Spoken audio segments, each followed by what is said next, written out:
had big congressional hearings with Peter Strozk. We have a new lawsuit or new documents as a result of a lawsuit about Peter Strozk and Lisa Page. Also, big Supreme Court nomination by the president, a home run, Justice, or not Justice yet, but Judge Kavanaugh, plus some outrageous documents you'll want to learn about over the unaccompanied child crisis or children crisis at the border, these illegal alien children who are coming across the border. We have documents from the Obama administration that shows it was a humanitarian and public safety nightmare. Thank you, President Obama. But first up is the big news about Peter Strozk this week. He's the disgraced FBI official who testified to Congress just yesterday in a hearing that was a bit of a circus, a bit of a, it was crazy. It was a crazy hearing, to be frank. Now, Peter Strozk is the FBI agent who was having a relationship with Lisa Page, an adulterous relationship, another senior FBI official and lawyer, while running both the Clinton investigation, the Clinton email investigation or non-investigation, and the anti-Trump Russia investigation. And emails or text messages uncovered by the Inspector General of the Justice Department showed that Peter Strozk and Lisa Page, and it turns out others in the FBI, hated President Trump, wanted to see him impeached. They talked about having an insurance policy in case he won, and they also talked about stopping Trump from being president. This is Peter Strozk, the man in charge of the FBI's investigation into Russia, the man in charge of the FBI investigation in the Clinton email server. Now, Mr. Strozk was testifying yesterday, and I'm trying to put aside all the craziness in terms of the questioning and the yelling and the screaming. It was incredible to see, for instance, the Democrats applauding Mr. Strozk. He'd been escorted out of the FBI. The IG found his testimony to be unpersuasive and said that his conduct really brought disrepute upon the entire agency and was completely at odds with the ethics as far as they went at the FBI and Justice Department. But of course, you know, it becomes a partisan battle in Congress. So that's why it's up to Judicial Watch and you, honest viewers, to kind of cut through it all and figure out what really went on. So Peter Strozk confirmed he wrote the text messages. He says they weren't indications of bias. Obviously, that's not believable. But he did say that the documents or the bias didn't impact his investigation. Well, I don't think that's persuasive at all. Indeed, it wasn't persuasive to the IG. It wasn't persuasive to even Robert Mueller, who removed Mr. Strozk from the Mueller Russia investigation once these text messages became known within the department. Of course, Mueller hid that from the American people for 4 months. So now we know what Mr. Strozk did. You can see from his testimony yesterday, he still hates President Trump. He's not a terribly credible witness in my estimation. But what do you do about it? What do we do about it? I mean, yesterday there was a lot of yelling about whether his emails or text messages demonstrated bias. Well, they didn't demonstrate bias, they demonstrated corruption. This man was running the Clinton email investigation, and he was running the Russia-Trump investigation. The IG saw his refusal to act quickly on the investigation into the Weiner laptop emails, which contain Clinton emails that they found in September of 2016. They sat on that for a month. And the IG thought that Strzok's pro-Trump or anti-Trump bias impacted his handling of that issue, because he was focused and hyper-focused on getting Trump at that time, talking about impeachment almost, I think, the day after Mueller was appointed. So now Congress likes to hold hearings, but the hearings don't often amount to much because of the process, because of the way the hearings are conducted. Now you see these hearings and you say, well, that's the way it's always done. No, it's not the way it's always done. Back in the day, and not all former congressional practices need to be revived because some of them weren't good, but in this case they were good. And they used to have, on major hearings, you would have a minority counsel and a majority counsel. basically a lawyer whose only job was to investigate the issue at hand and to question the witness on behalf of the committee. So the Republicans would have their counsel ask questions of the witness, and the Democrats, or the minority, oftentimes back then it was the Republicans who were in the minority, would have their counsel answer questions. And sometimes the senior members of the committee, the chairman and the ranking member, would ask questions as well. But you didn't have the questions divvied up in these 5-minute ridiculous increments that we saw yesterday, which, as you see, is no way to conduct a hearing, no way to conduct an inquiry on behalf of the public interest. There are some members who know what they're doing, there are some who don't, and that goes for both sides of the aisle. And Mr. Strozk deserved to be questioned in a serious way because of his misconduct was so egregious. And so the circus of the hearing detracted from the corruption that is at issue, which is that the FBI, and Peter Strozk being a symptom of that, and the Justice Department under Obama were misused to target President Obama and Hillary Clinton's political opposition, namely Donald Trump. So you've got this circus atmosphere that distracts from the outrageous corruption at the Justice Department and FBI. So we have this hearing.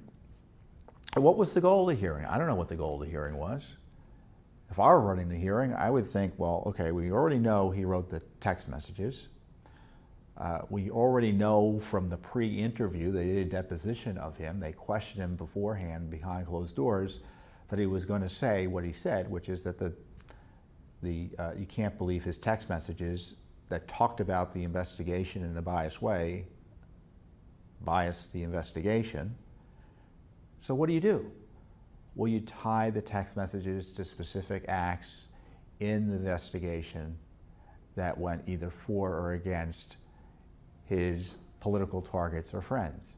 So with Hillary Clinton, we know the FBI generally bent over backwards to protect her, and with President Trump, we know there was this improper targeting and over-the-top improper use of FISA warrants and spies and things like that. The other big news in the hearing yesterday was that the FBI, on behalf of Robert Mueller, suppressed many of the questions about key issues related to the Russia investigation. With no good basis.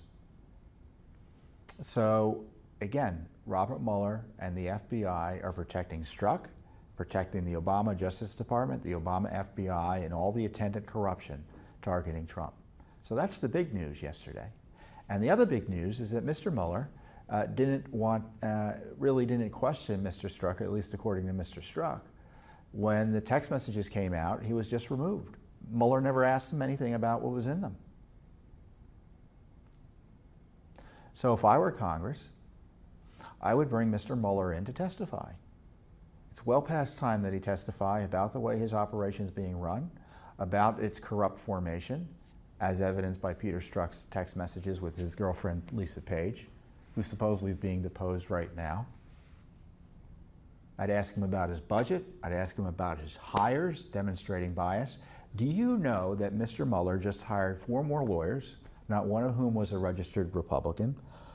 We do know one of them, I think, a Mr. Kravis, is a new hire of Mueller.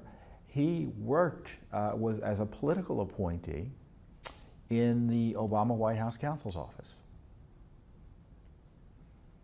So if he's looking to reassure sensible Americans who want an investigation that is not only free from bias, but even the appearance of bias, as Mr. Strozk might like to say, why is he hiring all these Democrat partisans to target President Trump with this gargantuan investigation?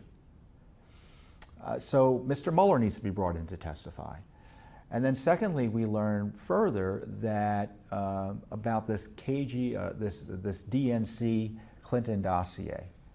Of course, the FBI suppressed questions about that dossier, which was improperly used to get a spy warrant on Donald Trump.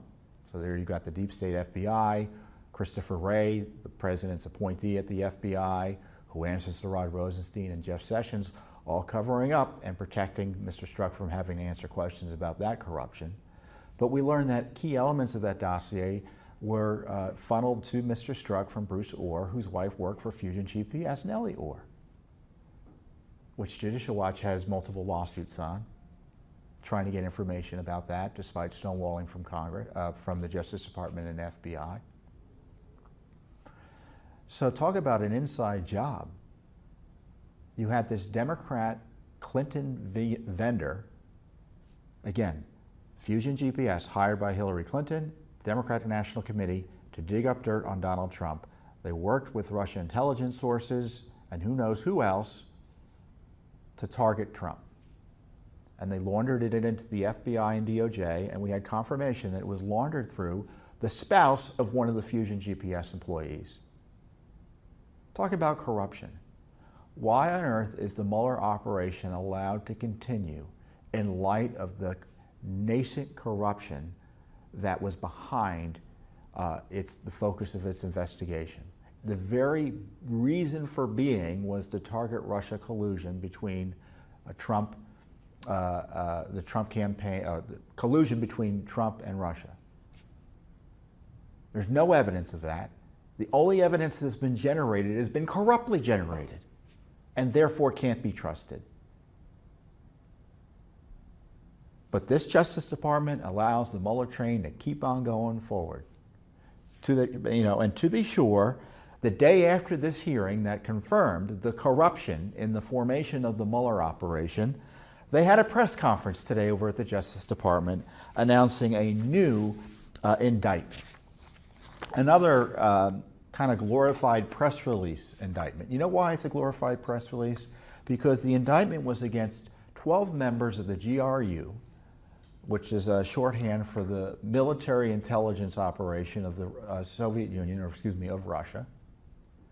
And they're being indicted for hacking into DNC, DCC, Democratic Congressional Committee, hacking into and stealing emails and spear phishing and getting passwords and identities and taking the emails and leaking them through websites like, it looks like WikiLeaks and DC Leaks and other front websites and Twitter accounts and things like that. And that was announced today. Well, isn't that interesting? The indictment, and I've reviewed the indictment, this is the indictment here. A bunch of cats, 29 pages or so, I think I read it. Yep, 29 pages. No collusion with the Russians, no collusions between any Americans and the Russians. Some Americans cooperated with the hackers, but they didn't know they were Russian. No collusion alleged between Donald Trump's campaign and the Russians in this indictment. We didn't need a special counsel to come up with this indictment.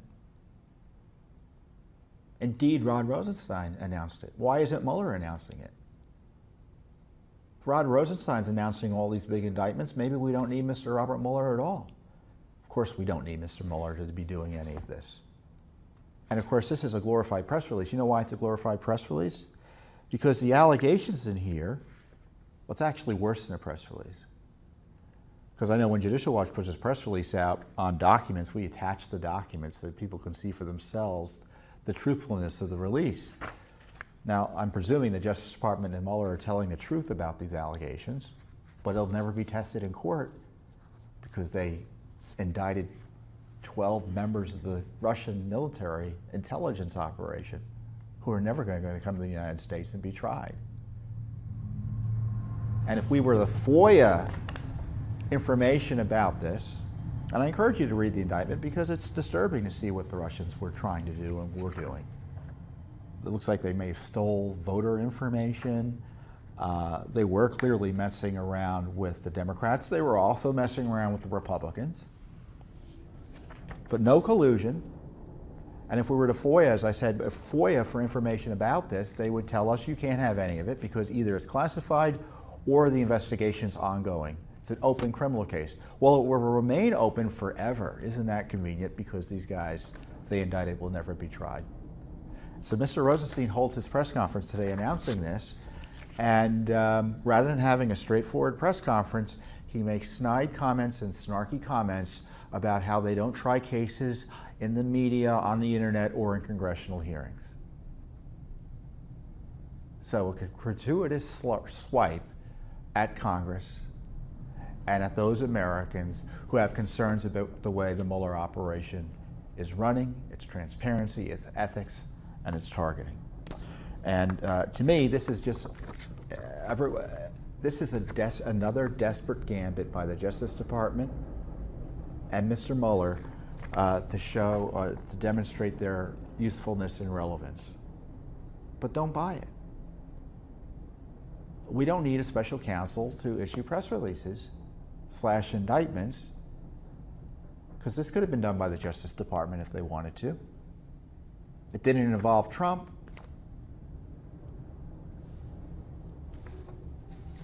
So we'll be investigating this. We'll be asking, we'll FOIA it. We'll see what we get, because I want to know the details of this alleged hacking. I want to know the details of this alleged hacking. Did they look at the DNC server? I recall the DNC server was not made available to the FBI. It was not made available to the FBI. The Democrat Party refused to make its server available to the FBI after an alleged hacking.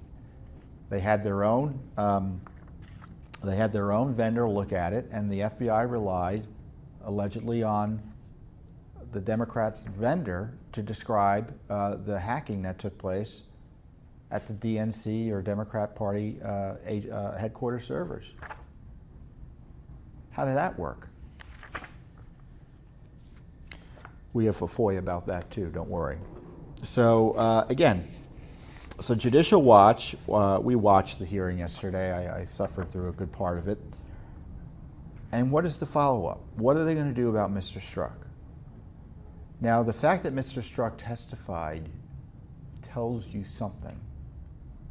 It tells you that he's not concerned about being prosecuted.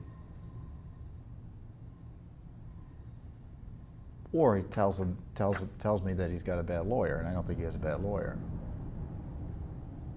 If he was facing serious threat of prosecution, he would never have testified yesterday.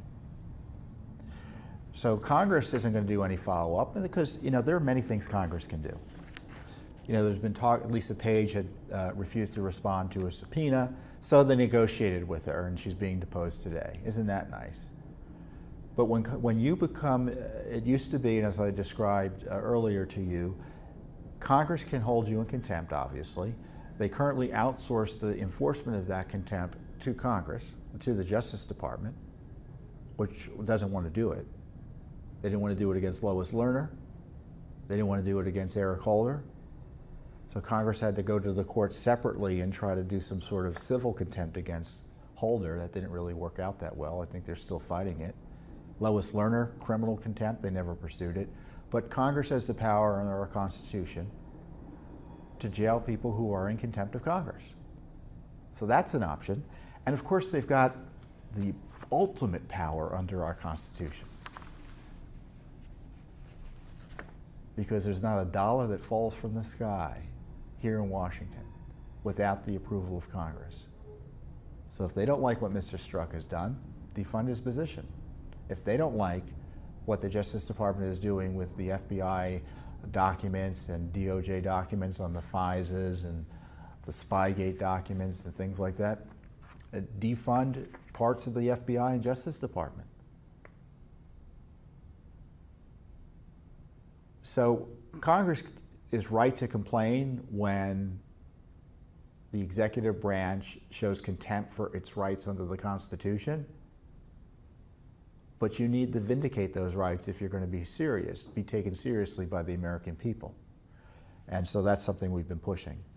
So, but we're not going to wait for Congress. Judicial Watch doesn't do it. So we're doing, again, the heavy lifting for Congress, as I like to say. A lot of train traffic this afternoon. The Judicial Watch just received a batch of documents of Strozk Page emails.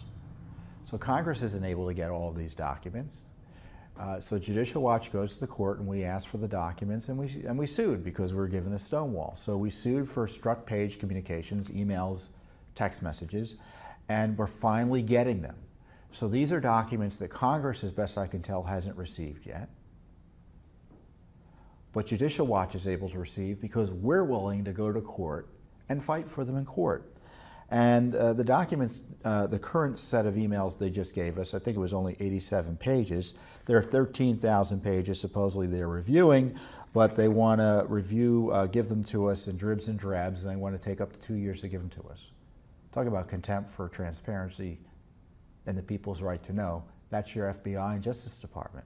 But nevertheless, we're getting them in dribs and drabs. In the meantime, the documents show they're laced with profanity. They show that Page and Strozk have contempt for their colleagues. They curse about, not everything, but they curse often in the emails. I can't even really quote them without ending up having to describe cursing, which I don't really want to do. So go online and look at them.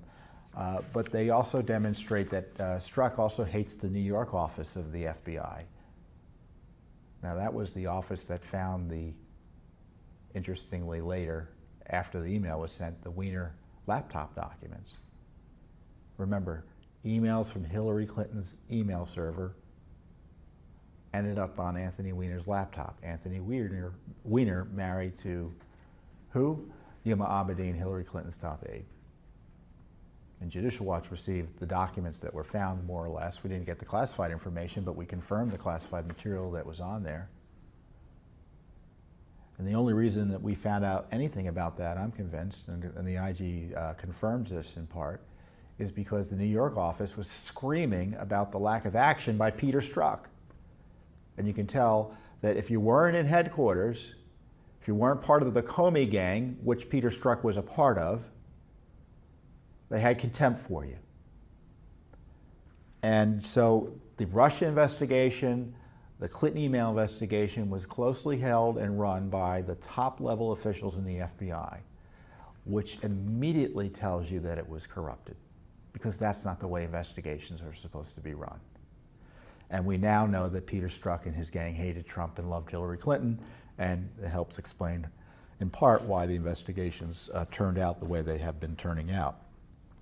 And the other interesting thing about this lawsuit is that Peter Strozk and Lisa Page conducted some government business on their personal email accounts.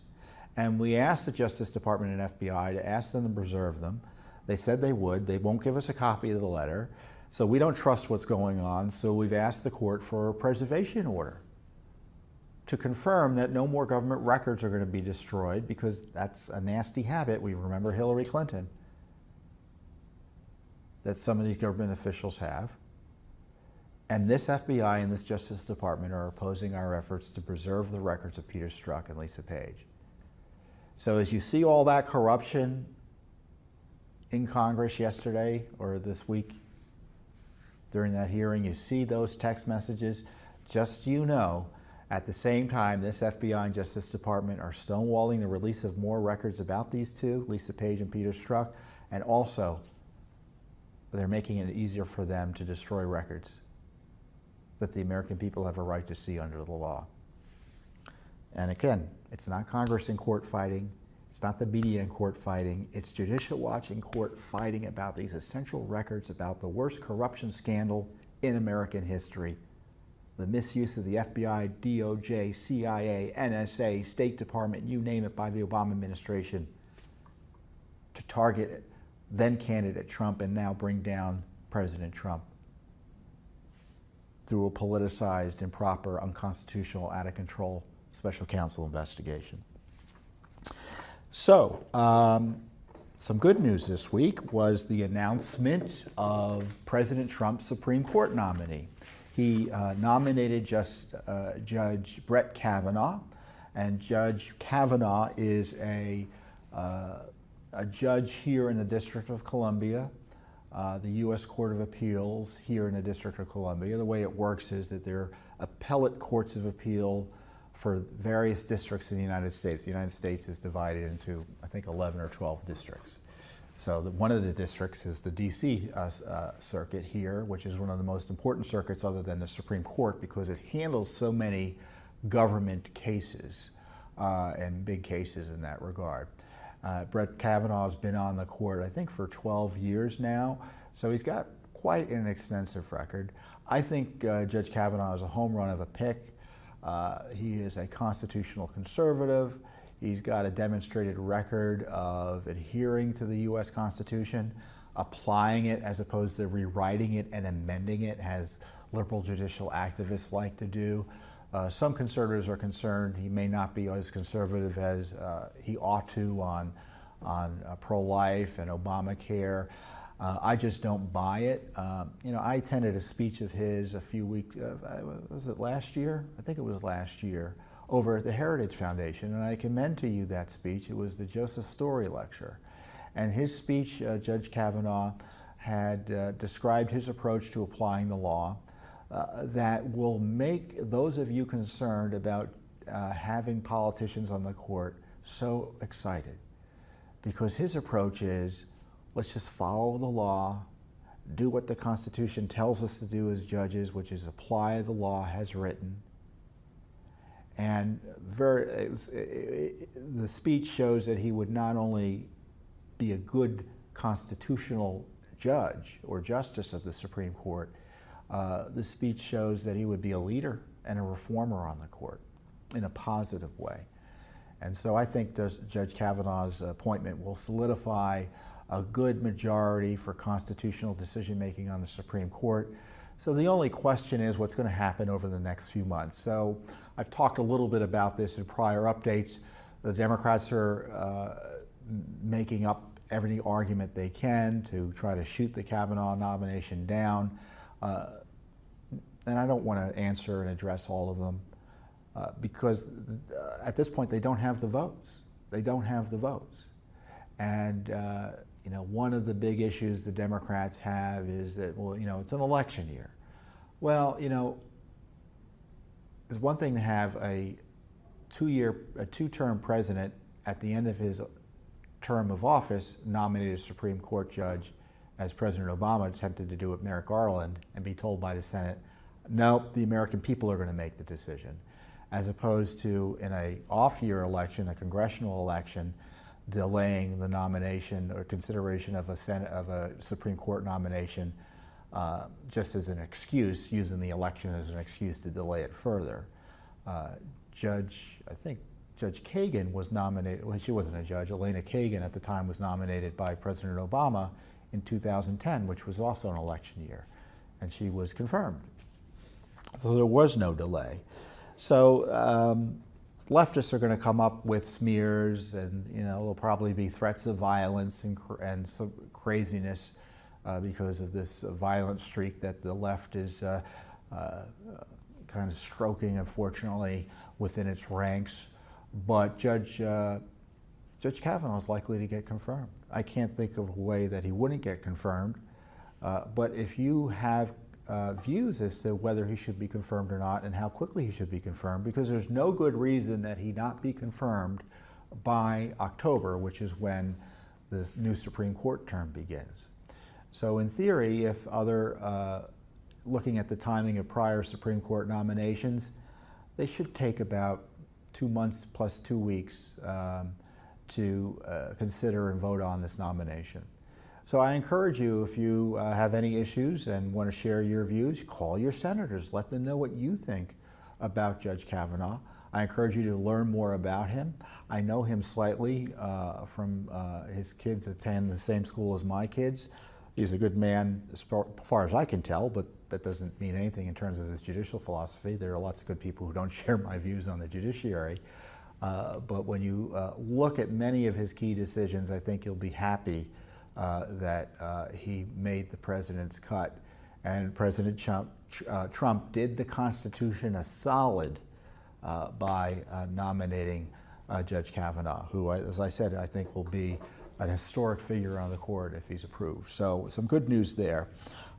Incredible documents we received as a result of a FOIA case. And I don't really think it wasn't even a lawsuit. The Judicial Watch has thousands of Freedom of Information Act requests pending at any one time.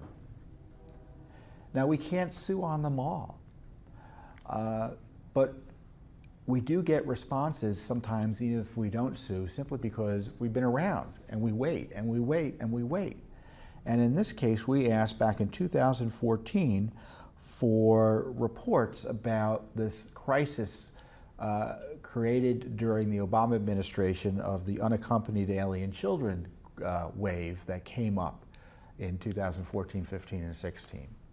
And Judicial Watch finally received, not too long ago, 224 pages of documents containing 1,000 summaries of significant incidents reports that show that these unaccompanied alien children processed during the Obama years included violent criminals, drug traffickers, and human traffickers. Again, these are supposed to be children. And you would not believe what's in these significant incident reports.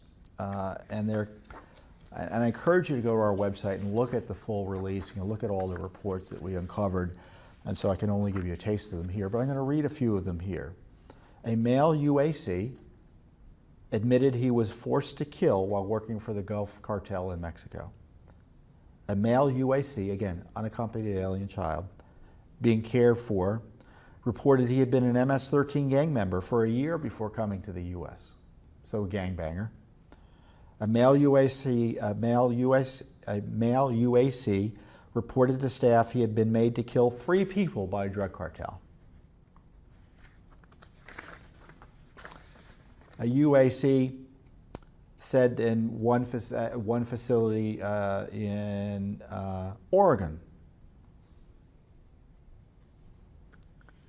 all the kids here at Paso, that's the name of the facility, are snorting white pills, and that there's some residents that bought the pills into the facility, and all the residents are snorting the white pills all times during the day.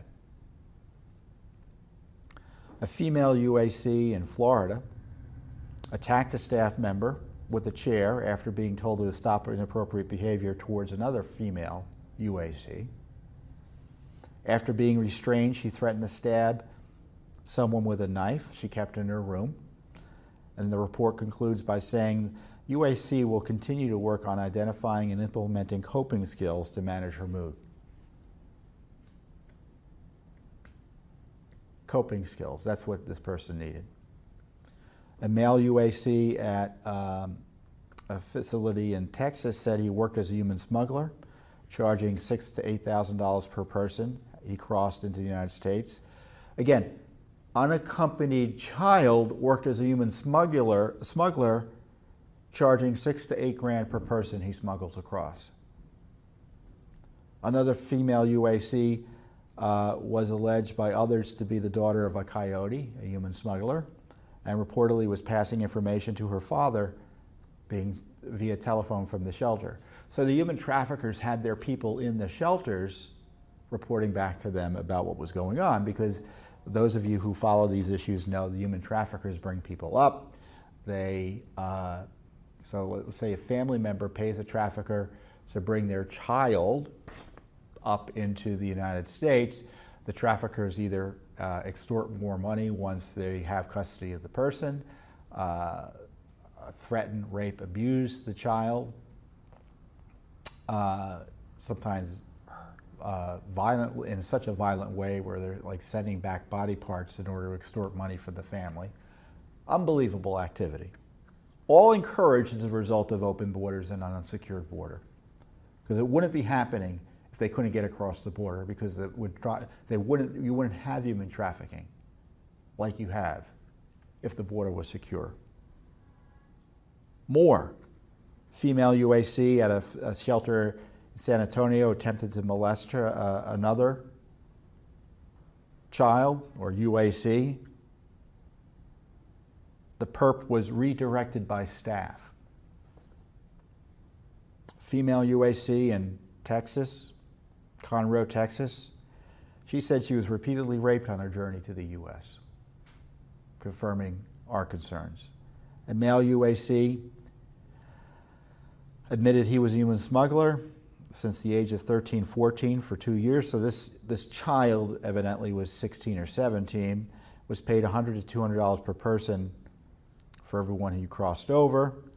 A female UAC looks like in Florida, facility in Florida, said she was sexually molested by her guide through her journey to the U.S. A male UAC said he had been a drug smuggler, made 18 or 19 trips on behalf of the Mexican cartel since he started. A female UAC said she came in, told U.S. authorities she was coming up with her grandmother. In fact, her grandmother was not her grandmother, and brought her up from Honduras to make her work as a prostitute. So, and there's more. There's abuses by government, the people that are supposed to care for them that are alleged in these reports. And this shows that the President Obama and his administration presided, as I said, over a humanitarian and public safety nightmare. And they show the Trump administration is right to be concerned about this illegal alien crisis, especially with the misuse, using children as shields to get into the country. And everyone's yelling about separation. You can see why some of these children should be separated from their supposed adult caregivers that are bringing them in.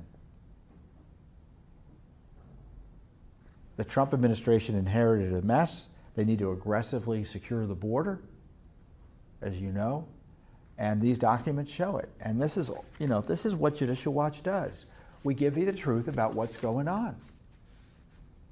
And the Obama administration was given a free pass by the media on this crisis that I'm reporting to you on, that you won't hear anywhere else. You won't hear anywhere else, other than Fox News, perhaps. I'm trying to remember if we were on talking about it. I think Lou Dobbs was talking about it. That's the truth of what's going on in the border. And those of you who are concerned about the rights of illegal aliens, then you need to get on board with us and secure the border and stop illegal immigration.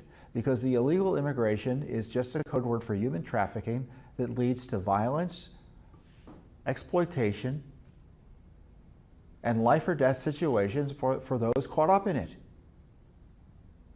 And I won't be lectured, and those of you who support a secure border should feel confident you're in the moral right, because you are doing more to protect illegal aliens and, of course, U.S. citizens than anyone on the left who wants open borders, or anyone on the right who wants open borders.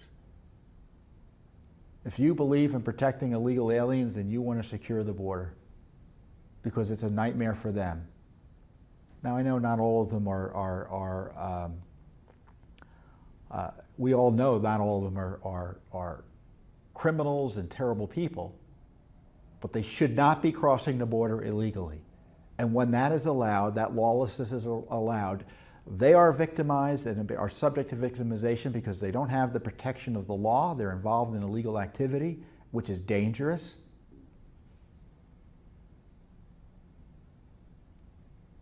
And of course, it puts our law enforcement in harm's way. It puts citizens in harm's way. It's a nightmare, and I hate, and I don't want to be lectured to anymore by leftists and the open border allies in the business community that they're on the side of illegal aliens. No, they're not. They're on the side of a system, an open border system that exploits illegal aliens and harms them. So if you love illegal aliens and illegal immigration. So I think that's a good way to end the update. Thanks for joining us this week. We have a lot more information coming out to you for next week as well. It just keeps on coming here at Judicial Watch.